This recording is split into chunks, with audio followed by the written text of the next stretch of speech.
یہ بغیرتی بے شرمی ہے، اس کو ختم ہونا چاہیے. اور یہ انشاءاللہ جب پوری قوم مل کر نکلے گی تو یہ جو 2 نمبر قسم کی جگیرداری ہے، بادشاہت ہے، اس کا خاتمہ ہوگا بہت جلد انشاءاللہ. اور دوسری خبر جناب یہ ہے کہ مفتی تقی عثمانی نے کرپٹو کرنسی کو جناب کہہ دیا ہے کہ بالکل ناجائز ہے. اس کا کاروبار کرنے والے کرپٹو شرپٹو یہ وہ حساب کتاب لگانے والے سب حرام، کل حرام پروگرام ہے، نہیں کر سکتے آپ یہ حرام کام. ہاں جی، اس پہ انہوں نے فتویٰ دے دیا. لیکن لوگ اب پوچھ رہے ہیں کہ مفتی صاحب یہ جو ناجائز حکومت ہے اس پہ بھی کوئی فتویٰ دیجئے، بتائیے کہ یہ جو فارم 47 پہ آ کے بیٹھے ہیں اور جو ان کو بٹھانے والے، یہ جو بغیرت بے شرم لوگ ہیں، کوئی ان کے بارے میں کوئی فتویٰ دے دیجئے کہ یہ جو حرامی پن یہ کر رہے ہیں پورے ملک پہ، اس کے بارے میں کوئی فتویٰ نہیں، اس کے بارے میں خاموش ہے وہ، اور خاموش ہوں گے بھی. بابا جی کہتے ہیں کہ بھئی وہ مفتی نے اپنا بڑھاپا خراب نہیں کرنا. میں کہا بابا جی کیا مطلب؟ بابا جی کہتے ہیں مفتی نے ادھر کوئی اس حکومت کے بارے میں کہا کہ ہینڈل کے بارے میں، ادھر ڈالا پہنچ جائے گا، مفتی کو کھا کے لے جائے.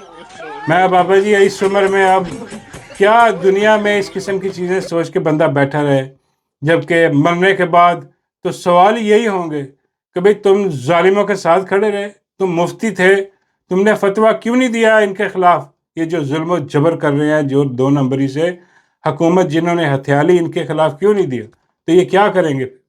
بابا جی کہتے ہیں چھنکنا ہی بجائیں گے پھر، انہوں نے کیا کرنا ہے. میرا مطلب ہے کہ بھئی وہ تھوڑا سا احساس ہونا چاہیے ان کو کہ جو ملک میں بغیرتی بے شرمی چل رہی ہے، اس ظلم کے خلاف بھی کوئی فتویٰ دیجئے. حضرت صاحب یہ جو عدالتیں چل رہی ہیں، 2 نمبر قسم کے جج اندر بیٹھے ہیں جنہوں نے انصاف کا بیڑا غرق کر کے رکھ دیا ہے، ان کے بارے میں بھی کوئی فتویٰ دیجئے سرکار. ہاں جی. اور اس کے بعد بہت ساری اور ظلم و جبر یہاں پر ہو رہے ہیں حکومتوں کی طرف سے، اس کے بارے میں مولانا صاحب بالکل خاموش ہیں. کیوں خاموش ہیں؟ کیونکہ مولانا جو ہیں ان کو اپنی جو شوشہ اور عزت و تکریم اور ایوارڈ اور بہت ساری فیسلٹیز جو مولانا کو حکومتی طور پر ملتی ہیں وہ کھونا نہیں چاہتے، اس لیے کیونکہ جو حق والے علماء ہوتے ہیں نا وہ بولتے ہیں. اور ایک حق والے علماء جو ہیں وہ مولانا اسحاق رحمۃ اللہ علیہ، میں کہوں گا کہ کیا خوبصورت وہ شخصیت تھے. اللہ انہیں جنت الفردوس میں اعلیٰ مقام عطا فرمائے کہ وہ حق سچ بیان کرتے ہیں اور کھلے عام حق سچ بیان کیا انہوں نے. ان کی ایک ویڈیو میں نے شیئر بھی کی تھی ٹویٹر پر کہ جب انہوں نے کہا کہ یہ جو زبردستی حکومت ہتھیاتے ہیں، یہ جو زبردستی لیتے ہیں حکومت، یہ شرک کے بعد سب سے بڑا جرم ہے یہ. اور اس کی سزا بھی انہوں نے بتائی کہ کیا سزا ہے. ذرا سنیں مفتی اسحاق صاحب جو ہے، مولانا اسحاق صاحب، وہ کیا فرما گئے ہیں حق سچ. مشورہ نہیں کرنا دینا پوچھنا، بس چھین لینی.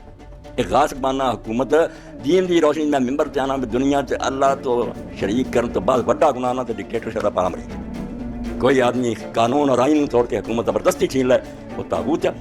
ایڈا بڑا مجرم ہے، میرے سامنے زانی چور ڈاکو کچھ ہی مجرم، تو پورے ملک آئین میں پیرا تھوڑے رونتا رہا ہے، کہنا حکومت قبضہ کر لے. اس گناہ اللہ پاک نے 8 جگہ قرآن سے کہا کہ طاغوت جڑا ہے میرے نزدیک سب تو بڑا کفر ہے کہ بندہ اٹھ کے اپنا حکومت کھولے، باقی سارے انہاں پیڑا بکریاں چلانا شروع کر. عمر رضی اللہ عنہ کیا اس خطبے من بايع رجل من غير مشورة من المسلمين ولا يبايعه ولا الذي بايع غيره يقتل. اے مور لائی حضرت عمر قیامت تک کہ مسلمانوں کی حکومت اگر مشورے تو بغیر بنے کوئی اسلامی حکومت یہی کافی ہے. ہمیں بڑی کہہ جانا کاسب آدمی ہے. جس آدمی نے کسی بندے کی بیعت کی تھی جس مشورہ نہیں کیا، کوئی انتخاب نہیں ہوا، کوئی دنیا جانوں نہیں پوچھا گیا. ایک بندہ جڑا انہوں گاہ جانے بٹھا دیتا اتنے کچھ جرنیل رڑے انہوں نے کہا بابا جی کچھ ایسی کھاواں گے تجھے ایک حکومت ہے. فرمایا جن مسلمانوں کے مشورے تو بغیر کسی بندے کی بیعت کی تھی اور جی بیعت کی تھی جنہیں کی تھی غیر ڈرا وہ دونوں اس لائق کردنا ہوگا. یہ ہے وہ علماء حق جن کی اشد ضرورت ہے اس قوم کو، جو کہ سرعام سچ بولیں، جو کہ سرعام چیلنج کریں طاغوت کو. اور انہوں نے سب کچھ واضح کر دیا. حضرت عمر رضی اللہ تعالیٰ عنہ کی مثال بھی بیان کی، جو ان کا فرمان بھی بیان کیا کہ بھی ان کی سزا کیا ہونی چاہیے. یہ کیوں 4 بندے بیٹھ کے بندوق کے زور پر، طاقت کے زور پر حکومت ہتھیا لیں اور بعد میں قرآن کی آیتیں پڑھتے ہوئے ہمیں نظر آئیں اور آ کے قوم کو کہیں کہ اب آپ مضبوط ہاتھوں میں ہیں، محفوظ ہاتھوں میں ہیں. اور بھائی تم طاغوت ہو، چاہے یہ کوئی سید ہو یا حافظ ہو، یہ طاغوت ہے، طاغوت زبردستی قابض ہے، اور اس کی سزا بھی آرٹیکل 6 والی ہے جو کہ مولانا نے بتا دی۔ اب ایسے علماء دین جو ہے چراغ لے کے بھی ڈھونڈا جائے تو نہیں ملتے جو کہ سرعام جو ہے وہ چیلنج کر سکیں، کہہ سکیں، حق کو حق اور باطل کو باطل کہہ سکیں۔ یہ مولانا اسحاق صاحب سے اللہ تعالیٰ ان کی قبر میں روشنی کرے، جنت کا گہوارہ بنا دے ان کی قبر کو، اور لاکھوں کروڑوں رحمتیں نازل فرمائے ان پہ کہ انہوں نے سچ بولا اور قوم کو ہمیشہ سچ بتایا، اور یہ وہ سچ ہے جو کہ حکمران سننے کے قابل نہیں ہے، وہ نہیں سننا چاہتے۔ یہ چیز جو تقی عثمانی سے ہم توقع کرتے ہیں یا اور علماء سے کہ وہ کھڑے ہوں اور اس ظلم، اس جبر کے خلاف فتویٰ دیں، بولیں، کم سے کم بولیں تو صحیح، لیکن وہ خاموش ہیں اور وہ خاموش ہی رہیں گے۔ کیونکہ بھائی بندوق سے وہ ڈر جاتے ہیں اور مراعات جو ملتی ہیں اس سے مغلوب ہو جاتے ہیں، باقی یہاں پر رہ جاتے ہیں وہ شراب کے ڈرم۔ کیا یہ اشرفی جیسے شراب کے ڈرم جو ہیں وہ تعریفوں کے پل باندھتے ہوئے نظر آتے ہیں، جبکہ اصل حقیقت وہ ہے جو مولانا اسحاق صاحب نے بتا دیا ہے۔ اور ہمیں یہ دین کے نام پر بھی پاگل بنانے کی کوشش دیکھیں کیسے ہو رہی ہے کہ وہ ایک کوئی عجیب و غریب قسم کی اینکر ہے جو بہت فحش قسم کی جو چیزیں ہیں وہ سامنے لے کے آتی رہتی ہے اپنے پروگراموں میں۔ ایک آدھا میں نے اس کا پہلے کلپ دیکھا، کوئی وہ اپنا پتہ نہیں لان بھی نہیں لینا چاہیے اس کا، جو بغیرتی بے شرمی ہے، لیکن وہ جناب دیکھی گئی ہے جا کے کسی چوکی پر، ہاں جی، فوجی چھاونی پر جا کے وہ بتاتی رہی ہے کہ دیکھیں یہ جوان کیسے نماز پڑھ رہے ہیں، ماشاءاللہ یہ جوان نماز پڑھ رہے ہیں، پیچھے اللہ اکبر لکھا ہوا ہے، اور جناب ایک ڈیوٹی دے رہا ہے، ایک نماز پڑھ رہا ہے، اور نماز پڑھتے ہوئے اس نے اپنی ٹک ٹاک بنوائی، ہاں، اور کیمرے کی طرف دیکھ کے سلام بھی پھیرا فوجی بھائی نے۔ ہاں، تو یہ چیزیں دکھانے کا کیا مقصد ہے؟